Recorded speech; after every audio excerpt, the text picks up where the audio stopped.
मी या हॉस्पिटलमध्ये आलो होतो तेव्हा माझ्या दाताला हाडात म्हणजे दाढ होती माझी. त्याच्यानंतर मॅडमांनी ट्रीटमेंट घेतली. मॅडमांनी सांगितलं मग असं असं करा म्हणून. तर मी केलं त्याप्रमाणे. तर मॅडमांनी माझी सर्जरी केली, पहिले ट्रीटमेंट दिली, गोळ्या वगैरे दिल्या, नाही बरं झालं. मॅडमांनी सर्जरी केली. मग सर्जरी केल्यानंतर मला म्हणजे खूपच आराम वाटला, म्हणजे जबरदस्त. म्हणजे मला रात्री झोप येत नव्हती. त्याच्यानंतर म्हणजे 2-2 दिवस मी जागा राहायचो होतो. पण मॅडमांना दिला सल्ला घेतला मी, मॅडमांनी सर्जरी केली. त्याच्यानंतर म्हणजे खूपच चांगलं झालं, म्हणजे ते पेन थांबला माझा.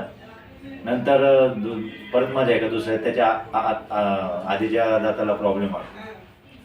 त्या दादाला माझ्या म्हणजे मुळात म्हणजे इन्फेक्शन झालं होतं, मुळात इन्फेक्शन झालं होतं आणि साईडला इन्फेक्शन झालं होतं.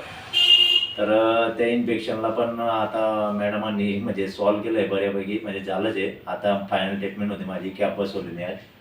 तर मॅडमांनी त्याला पण म्हणजे म्हणजे रूट कॅनल वगैरे करून एकदम ओके केलं आहे. म्हणजे जो दाढ गेली होती त्याला मॅडमांनी म्हणजे माझी दाढ वाचवलेली आहे असं समजता येईल.